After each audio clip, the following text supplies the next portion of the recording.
네, 정치권 이슈와 정책 분석을 통해 여론의 심장을 저격하고 민심의 흐름을 날카롭게 꿰뚫어봅니다. 여심저격, 최수지 국민의힘 서울시 의원, 안기령 더불어민주당 상근부 대변인과 이야기 나눠보도록 하겠습니다.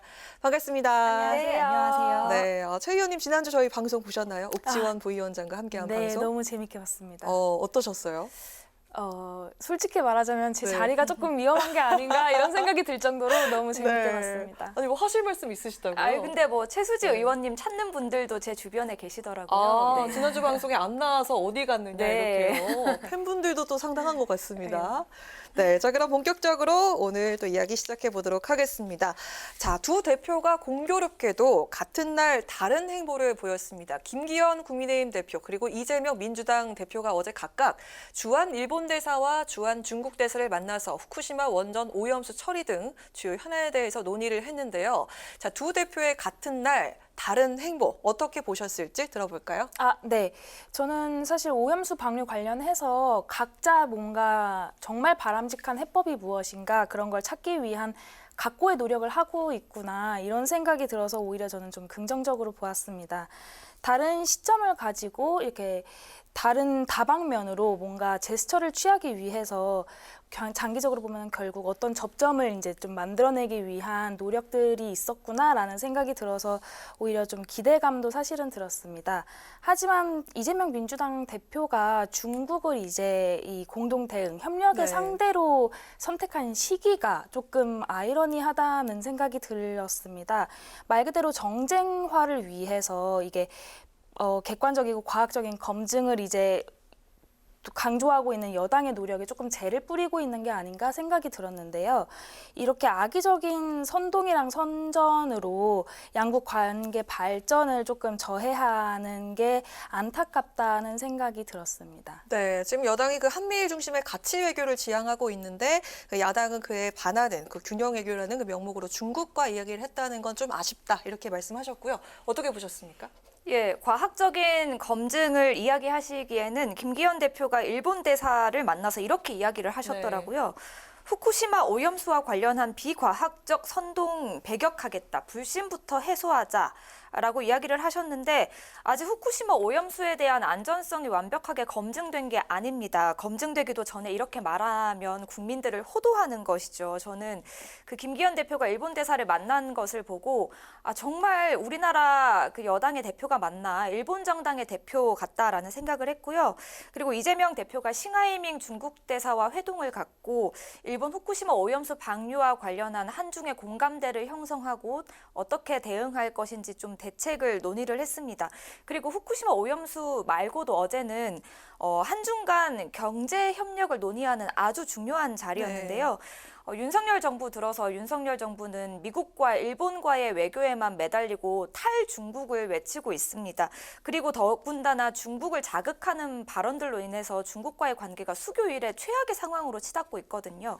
그래서 중국에 수출하는 기업들은 실제로 뭐 죽을 맛이다 이런 이야기까지 하고 있습니다. 이런 상황에서 어제 이재명 대표가 경색된 한중 관계 속에서 좀 그걸 풀어나가 보려는 노력을 시작하는 자리였다라고 봐주시면 될 것 같습니다. 네. 저는 사실 하고 싶은 말이 있는데 일본이 조금 더 자기가 주도적으로 투명하고 적극적으로 이거를 해결하기 위해서 협력하게 만들기 위해서라면은 이 주변국들을 끌어들여서 오히려 이런 관계를 악화시키는 거는 야당이 아닌가라는 생각이 들었고요.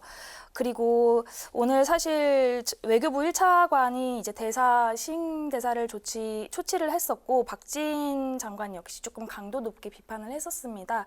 이런 부분들을 보면은 저는 중국의 외교적인 결례도 짚어 넘어가야 되지 않나라는 말을 하고 싶더라고요. 네. 경색된 한중 관계를 야당이 나서서 팔을 걷어붙이고 돕겠다는데 그걸 깎아내리기만 하는 여당의 태도가 저는 참 아쉽다고 생각됩니다. 네. 자, 일단 국민의힘 그 윤재욱 원내대표가요, 이재명 대표가 그 주한 중국 대사 만나서 후쿠시마 원전 오염수 공동 대응을 논의한 것을 두고 터무니가 없는 일 이렇게 비판을 했습니다. 이유인즉슨 그 중국의 그 55개 원전이 거의 우리나라 그 서해에 맞닿은 연안에 몰려 있고 또 그리고 배출이 되는 삼중 수소가 후쿠시마 배출량의 50배 이른다 이런 주장을 했습니다. 무책임한 이 공포 마케팅이다라는 해석 어떻게 보면 점을 짚겠습니까? 이게 앞에서 이어지는 이야기 같은데요. 일본 후쿠시마 오염수라는 본질은 회피하고 중국을 끌어들이면서 일본을 대변하는 태도라고 생각이 듭니다. 중국의 사례와는 다르죠. 일본 후쿠시마 오염수는 사고가 난 원전에서 방류되는 첫 오염수입니다. 굉장히 심각한 문제고 다른 문제인 거죠. 그리고 후쿠시마 항만에서 기준치의 180배가 넘는 세슘 우럭이 잡혔습니다. 이게 어떻게 무책임한 공포 마케팅이라는 것인지, 실제로 잡힌 물고기가 있는데 어떻게 괴담이라는 것인지 이해할 수가 없겠고요. 여당은 우리 바다를 지키겠다면서 태스크포스까지 만들어 놓고 이렇게 일본을 두둔하기에만 바쁘니까 좀 참 파렴치하다라는 생각까지 듭니다. 오염수가 유해하지 않다면 일본이 무리해서 방출할 이유가 없거든요. 아직까지 정확히 객관적으로 검증이 불가능하기 때문에 이렇게 무리해서 방류를 하려는 것인데, 그렇기 때문에 우리나라는 일본의 주장을 그대로 믿어서는 안 되고, 우리 정부와 여당은 적어도 우리의 입장에서 우리의 국익을 위해서 그런 태도를 갖춰야 되는데, 왜 일본의 입장에 서서 앵무새처럼 일본의 입장만 대변해주고 있는지 정말 국민의 한 사람으로서라도 정말 걱정이 되는 부분입니다. 네. 저는 윤재욱 원내대표가 한 말에 정말 공감을 하고 있고요. 사실 이것 앞서서 말씀드렸다시피 중국이랑도 같이 연결을 해서 이야기를 저는 드리고 싶은데 이게 사실은 한일 관계에서 우리나라의 대일 외교잖아요. 여기에서 중국이 제3자로서 결례를 이렇게 행할 정도로 참견을 하는 것에 대해서는 야당이 분명하게 짚고 넘어갔어야 되는 부분이 아닌가라는 말을 먼저 하고 싶고요.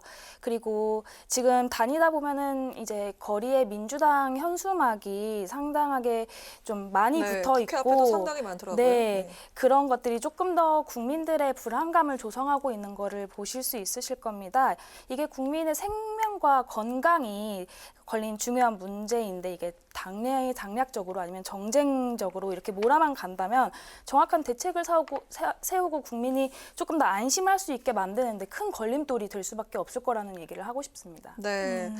자, 말씀하시죠. 후쿠시마 오염수 문제는 우리나라와 일본만의 문제가 아니죠. 중국은 절대 제3자가 아닙니다. 이건 전 세계 바다와 인접한 국가, 모든 국가들의 문제거든요. 그래서 전 세계 수십 개 국가들이 일본의 오염수 방류에 대해서 우려를 표하고 있고, 심지어는 섬나라죠. 피지의 외교부 장관까지 일본을 향해서 후쿠시마 오염수 방류를 그만두라고 주장을 한 상황입니다. 그런데 인접한 우리나라의 여당 대표가 이렇게 여당 대표와 원내대표가 이렇게 말해서는 저는 절대 안 된다고 생각합니다. 그 일본 대사도 한국 내에서 오염수 문제 우려 목소리가 있다는 걸 인지를 하고 있더라고요. 인지를 하고 있죠. 그리고 중국뿐만이 아니라 이제 전 세계적으로 이거는 함께 대응해 나가야 되는 문제다 이렇게 말씀을 해주셨는데, 그렇게 치면은 꼭 지금 중국을 고르는 시기였어야 되나? 그러니까 일본과 이렇게 이야기를 하고 있는 와중에 뭐 미국을 고를 수도 있는 거고 동남아시아에 있는 국가들을 고를 수도 있었던 거고,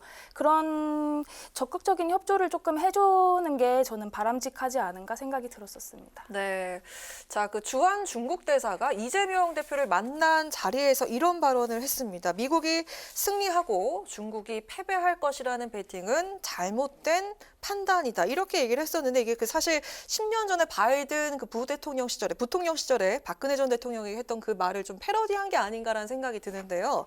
이런 가운데 조 바이든 미국 대통령이 다시 한번 미국에 반하는 베팅을 하지 말라. 뭐 중국을 직접적으로 언급하진 않았지만 중국을 향해서 하는 말인 것 같습니다. 이렇게 강조했는데, 참 그 미국과 중국 사이에 낀 우리 정부 입장이 난감할 것 같다는 생각이 듭니다. 어떻게 보셨습니까? 네, 싱하이밍 중국 대사가 결국 윤석열 정부의 미국 중심 정책을 비판한 것이라고 받아들였습니다. 저는 대한민국은 수출로 먹고 사는 나라죠. 안보는 미국, 그리고 경제는 중국, 이렇게 양강 사이에서 줄타기를 잘 해야만 할 수밖에 없는데요. 그런데 윤석열 정부 들어서 실용 외교는 눈을 씻고 찾아볼래야 찾아볼 수가 없게 됐습니다. 오히려 뭐 불필요한 자극적인 발언들을 내놓으면서 중국을 건들고, 그게 당당한 외교라고 주장을 하고 있거든요. 윤석열 정부가 검찰 정권이라는 것을 입증하려는 것인지 모르겠습니다. 검찰의 눈에서 보면 피해자와 피의자가 있잖아요. 윤석열 정부는 외교도 적군, 아군 이렇게 나눠서 이분법적으로 하는 게 아닌지라는 생각이 들고요.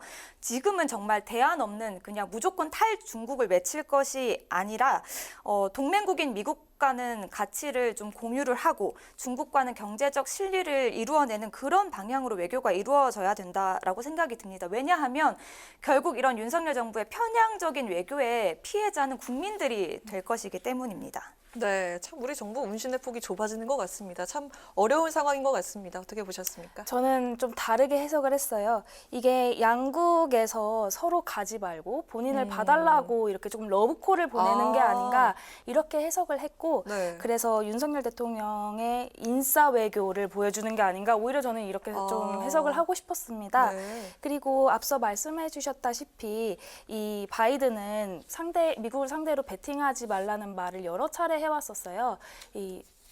중국에서 그 정찰기를 보냈을 때도 했었고 말씀하셨다시피 2013년도에 부통령 시절 이렇게 방한했을 때 했던 말이기도 한데 한 보도에서는 이 경제 성과를 좀 자평하면서 미국 우위를 강조하고 싶을 때 자주 쓰는 말이라고 하더라고요.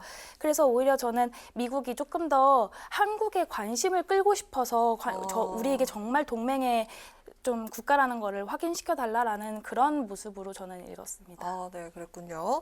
자, 다음 주제로 넘어가 보도록 하겠습니다. 차기 방송통신위원장 후보로 거론되는 이동관 대통령실 대외 협력 특보를 두고 여야가 공방을 벌였습니다. 이재명 대표는 아들의 학교폭력 의혹을 거론하면서 특보도 사퇴하라고 압박을 했고 국민의힘은 청문회 절차가 있으니 지켜보자면서 중립성에도 문제가 없는 것으로 본다고 반박을 했는데요. 자, 이거 아들의 학폭 논란 방통위원장 임명에 영향을 줄지 먼저 안 대변인 이야기부터 들어볼까요? 방통위원장 임명에 영향을 줄 문제가 아니고 지금 있는 특보 자리에서 물러나야 할 문제죠. 이동관 특보 아들의 학교폭력 문제는 정순신 전 검사의 아들 학교폭력 문제보다 더 심각합니다. 네. 보도가 많이 됐는데 내용 좀 피해 전해주시죠. 학생들의 네. 진술 내용이 있거든요. 이유 없이 팔과 가슴을 수차례 때렸고 복싱을 배운 뒤 연습을 한다며 침대에 눕혀서 밟았다. 그리고 왜 나를 피해 다니냐며 친구의 머리를 책상에 300번이나 부딪히게 했다. 저는 정말 경악을 금치 못했습니다. 이건 정말 기소돼야 할, 수사를 해야 될 문제죠. 그리고 정순신 전 검사 아들의 학교폭력이 문제가 됐을 때 인사검증을 담당하는 한동훈 법무부 장관이 몰랐다라고 했거든요. 그런데 이동관 특보 아들의 경우에는 2015년 국정감사 그리고 2019년 언론을 통해서 이미 많이 알려진 사실입니다. 네. 그럼에도 불구하고 이 같은 사실이 알려져 있음에도 불구하고 임명하겠다는 것은 지난 정순신 사태로부터 이 정부는 아무것도 반성하고 있지 않다. 그리고 국민을 무시하는 것이다. 그럼에도 불구하고 언론을 장악하겠다는 굳은 의지를 보여주는 것이다. 라는 걸 좀 느꼈고요. 그리고 조금 전에 그 기사가 하나 났던데 네. 이동관 특보가 그 아들의 문제가 불거졌을 때 학교에서 학폭위가 열리지 않았고 선도위가 열렸고 선도위의 결정에 따라 전학이 결정됐다라고 했거든요. 근데 학교 측이 밝힌 바에 따르면 선도위가 열린 적이 없다고 합니다. 그러니까 이동관 특보는 거짓 해명 그랬네요. 논란에도 휩싸일 수밖에 없을 것 같거든요. 이런 거짓 해명까지 불거진 거 보면 뭐 방통위원장이 문제가 아니고 특보 자리에서도 얼른 내려와야 되지 않나 싶습니다. 네, 이 학폭 의혹이 있었던 그 아들이 다른 학교 전학을 갔다가 또 명문대 수시 전형에 합격을 했다는 그런 얘기도 있죠. 자, 어떻게 보십니까? 네. 근데 어제 이동관 특보가 이 서면으로 입장문을 냈었는데요. 이게 조금 정쟁을 위한 무책임한 폭로와 가짜뉴스 생산이라고 표현을 했습니다. 저는 이 사실관계를 떠나서 일단은 논란이 빚어질 때에는 당연히 송구함을 느끼고 있어야 한다고 생각하는데 이거에는 모두 생각이 똑같을 거라고 저는 생각하고 있습니다. 하지만 야당 대표까지 나서면서 무차별적인 카더라라고 이렇게 폭로를 하는 거는 좀 멈추는 게 옳다고 보거든요. 일단은 서울시 그 당시에 행감 자료를 보면은 이미 다 나와 있고 그 교사가 직접 나와서 증언을 했었거든요. 이런 이제 팩트 체크는 청문회 절차를 통해서 좀 챙겨질 수도 있고 아니면은 지금 뭐 후보가 된 것도 청문회 일정이 잡힌 것도 사실은 아닙니다. 저는 오히려 지금 이재명 대표가 이렇게 이야기를 하는 것에 대해서 이래경 혁신위원장 문제부터 조금 소상히 밝히고 나서 본인이 이런 것에 대한 언급을 했어야 되는 게 아닌가라는 생각이 들었습니다. 네. 그리고 그 다른 학생과 물리적인 다툼이 있었지만 화해를 해서 지금도 연락을 하고 지낸다는 그런 이야기가 있더라고요.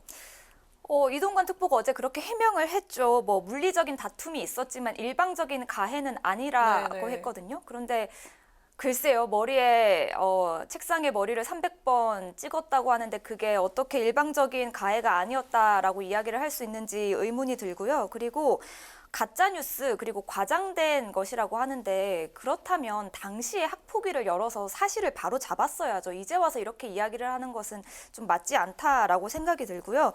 그리고 뭐 이동관 특보 같은 경우에는 당시 학교의 이사장과 통화한 사실이 밝혀지기도 했고요. 뭐 아들 문제를 잘 처리해달라는 것으로밖에 의심이 될 수밖에 없는 상황이잖아요. 뭐 이런 것들이 있는데 그렇게 뭐 이런 말도 안 되는 해명들을 내놓으면서까지 방통위원장을 하고 싶은 건지 저는 정말 윤석열 정부 인사들의 뻔뻔함에 좀 치가 떨린다는 말씀을 드리고 싶습니다. 네. 자, 좋습니다. 자, 그럼 이제 정책 얘기로 넘어가 보도록 하겠습니다. 여야 정치권 이야기는 여기까지 듣도록 하고요. 자, 어제 그 이재명 민주당 대표는요, 한국노총, 민주노총, 청년 노동자와 함께 타운홀 미팅, 그러니까 누구든지 자기 의사를 밝힐 수 있는 열린 그런 대화 자리라고 하는데 노동정책 간담회를 열었습니다. 이 자리에서 사라진 노동 탄압이 다시 눈앞에 벌어졌다라고 발언해서 파장이 일기도 했었는데요. 오늘은 노동정책에 대한 두 분 의견을 먼저 들어보도록 하겠습니다. 먼저 그 안기령 부대변인께 질문 드리겠습니다. 청년들이 느끼는 그 일자리와 노동 문제에 대해서 현장에서의 목소리가 많이 나온 것으로 알고 있는데 구체적으로 어떤 내용이 있었습니까? 예, 민주노총과 한국노총 소속 청년 노동자들이 먼저 윤석열 정부의 그 노동 현실을 진단을 했습니다. 양대 노총에 대한 탄압은 그 어느 정권보다 심각하고 악랄하게 자행되고 있다. 그리고 청년이 주요 정책 대상이라고 규정하면서도 청년들이 겪고 있는 노동 문제는 외면하고 있다. 이렇게 진단을 했고요. 저는 특히 건설 노조와 공무원 노조 소속 청년 노동자들의 이야기가 인상이 깊었는데 건설 노조의 투쟁은 불법 다단계 하도급을 근절하는 것과 같고 특히 준기능공이 많은 청년 노동자들은 더욱더 심각한 상황에 놓여 있다라면서 건설 노동자들의 이야기를 전해줬고요. 그리고 청년 공무원들의 자살과 퇴사가 급격히 늘어나고 있다고 합니다. 이게 과도한 업무 때문인데 그럼에도 네. 불구하고 윤석열 정부 들어서 공무원 인력 감축이 좀 자행되고 있기 때문에 이걸 좀 막아야 된다라는 이야기도 나왔습니다. 네, 이런 우중이 있었군요. 자, 이 자리에서 이재명 대표는 노동 탄압이 현실로 펼쳐지고 있다. 그 윤석열 정부의 노동자에 대한 인식 자체가 매우 별나서 1980년대를 떠올리게 한다. 이렇게 얘기를 했습니다. 이 발언 어떻게 보셨습니까? 공감을 못하겠다라는 말씀을 먼저 드리고 싶고요. 이재명 대표가 저는 오히려 지금 이 MZ세대를 앞세워서 조금 더 큰 방탄을 위해서 좀 청년 노동자를 방패막이로 쓰겠다는 걸로밖에 안 보여져서 저는 오히려 이 인식이 더 유별나다고 보이더라고요. 그리고 사실 건설노조를 이야기하셔서 오늘 있었던 그 민노총 건설노조 경찰 압수수색 관련해서도 한번 이야기를 하고 싶은데 그게 사실은 이 노조의 큰 문제점이 좀 내로남불이 심하다는 거를 먼저 이야기를 드리고 싶습니다. 지난달 16일에서 17일 1박 2일 동안 그 집시법 위반 행위를 했을 때는 폭력이 아니었고 지금 경찰이 하는 것은 폭력 경찰이다. 이런 식의 대응을 하고 있거든요. 그래서 그때는 틀리고 지금은 맞다. 이런 식의 대응을 하는 거는 저는 노조가 너무 안일하게 생각을 하고 대응을 하는 것이 아닌가 이런 생각이 들었습니다. 그리고 아까도 말씀하셨다시피 지금 뭐 공무원 노조 퇴사율이 높고 자살률이 높다고 말씀을 하셨는데 2019년도 한국행정연구원에서 조사를 한 결과를 보면요. 지금 공무원이 인기가 한창 좀 많았었을 때 그때 이 조사를 실시해 보니까 사실은 이 MZ세대들은 공무원을 하려는 이유가 뭔가 국가에 대한 봉사나 헌신이 기성세대에서 조금 높은 비율을 차지했었다면 이 사람들은 오래 갈 수 있기 때문에 그냥 조금 공무원이 좀 안전하기 때문에 하는 게 좀 높다라는 그런 조사 결과가 있었습니다. 그래서 저는 이재명 대표나 노조가 함께 뭔가 대여 투쟁을 하려고 하는 걸로밖에는 안 보여줘서 안타깝다라는 생각이 들었습니다. 네, 그렇게 보셨군요. 자, 그런가 하면 그 국민의힘은 노사 법치주의를 거듭 강조하고 있는데 어제 그 한국노총이 경제사회노동위원회 불참하고 자, 그 이유를 금속노련 사무처장에 대한 경찰의 유혈 진압으로 꼽았습니다. 그 경찰봉을 휘둘러서 부상을 입혔던 그 이유인데요. 김기현 대표는 그러자 그 경찰 진압의 정당성을 이야기를 했습니다. 노사 모두 법치주의를 확립하는 것이 노동개혁의 시작이다. 이렇게 얘기를 했는데 자, 이건 어떻게 보셨습니까? 네, 그리고 네, 답을 드리기에 앞서서 네. 먼저 그 아까 이재명 대표 네네, 방탄 말씀해 이야기를 주시죠. 하셔가지고 네네네.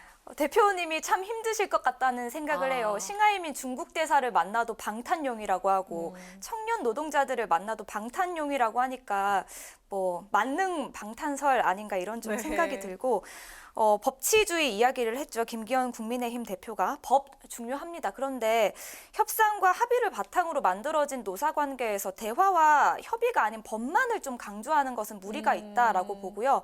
경찰의 몽둥이에 맞아서 사람이 죽었습니다. 그런데 어떻게 노동자에게 엄포를 놓는 이야기를 할 수가 있는지 김기현 대표도 정치인일 텐데 정치인 선배를 바라보는 지망생으로서 좀 마음이 참담하다는 말씀을 드리고요.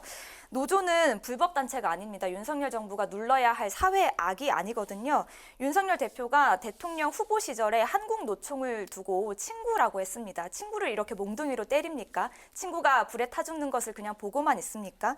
윤석열 정부와 여당이 때려잡고 있는 것은 노동자뿐만이 아니고 모든 국민이라는 말씀을 드립니다. 네, 알겠습니다. 최근 야당이 노동계와 손잡고 또 정부에게 맞서려는 움직임을 보이고 있는데 진성준 의원이 그 양대 노총이 조만간 대규모 장외 투쟁을 준비할 것이다. 그리고 민주당이 적극적으로 결합해서 투쟁하는 것을 검토할 때다 이렇게 밝혔습니다. 연대 투쟁이 답일까요? 어떻게 보십니까?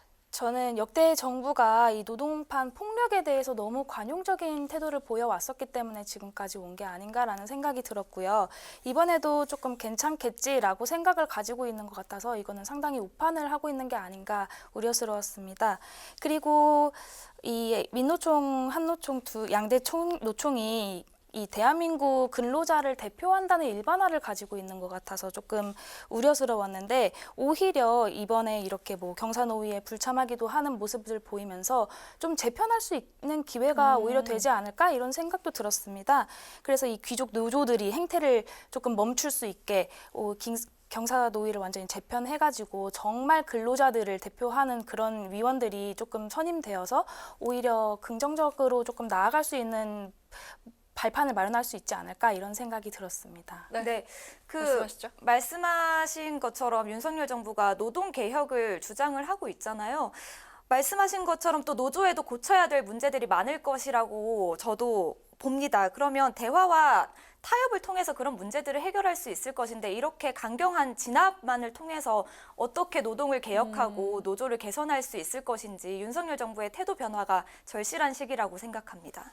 네, 노동계와 조금 대화 창구가 단절되어 버린 것 같아서 저도 많이 안타깝다는 생각은 드는데 그렇다고 불법을 용인할 수는 없지 않습니까? 이 노조와 야당이 법을 지켜가면서 대화에 참여해야 된다는 말을 꼭 드리고 싶습니다. 네, 정말 그 노동 현안을 둘러싼 거대 양당의 갈등이 점점 더 심화가 되는 것 같은데요. 노동계와 그 정부의 대화 단절 위기를 정치권이 어떻게 풀어나갈지 주목을 해보도록 하겠습니다. 지금까지 최수지 국민의힘 서울시 의원, 안기령 더불어민주당 상근부 대변인과 함께한 여심저격이었습니다. 두 분 오늘도 고맙습니다. 감사합니다.